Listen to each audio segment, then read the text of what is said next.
The U.S. official said that the Central Intelligence Agency told Ukrainian officials last summer that it had learned of what it thought was an aborted plot by the Ukrainians to attack the Nord Stream pipelines, and the agency reinforced its objection to any such operation.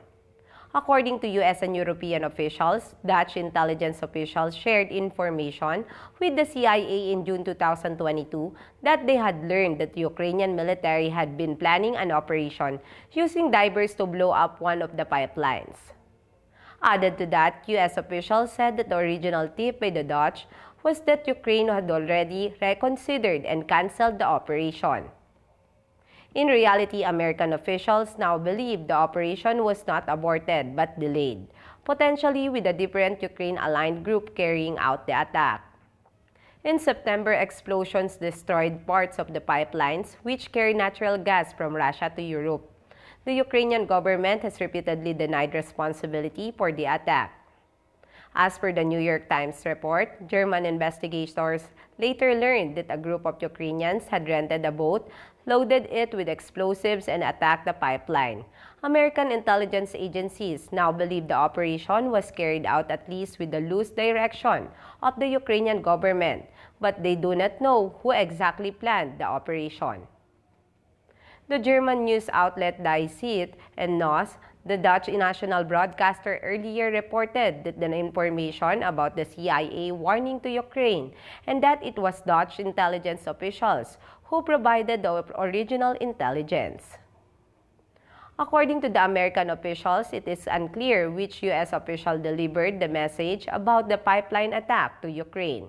It was not delivered by senior-level officials. However, because the United States already believed that Kyiv had reconsidered the wisdom of the attack, it was also not clear how the Ukrainians responded to the Americans' message. The original warning collected by Dutch intelligence included details similar to the final operation, but it also differed in some key respects, according to the European official. The original intelligence said Ukraine intended to attack Nord Stream Pipeline 1, whereas the actual attack was against both the older pipelines and the just completed set, known as Nord Stream 2.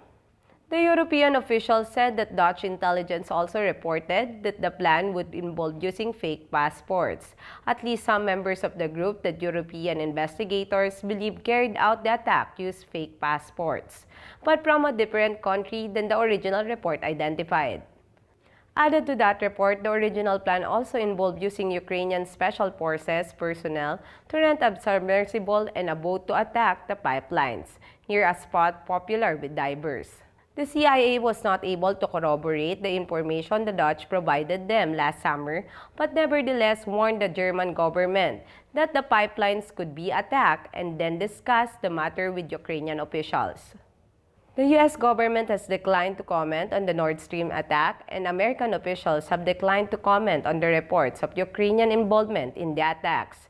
They say they are waiting for the results of the German investigation and other European inquiries.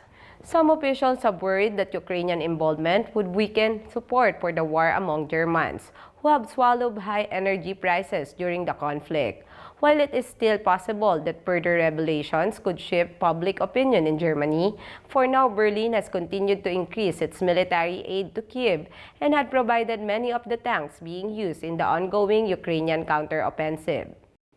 I am Lovely Montoya of Manila STV.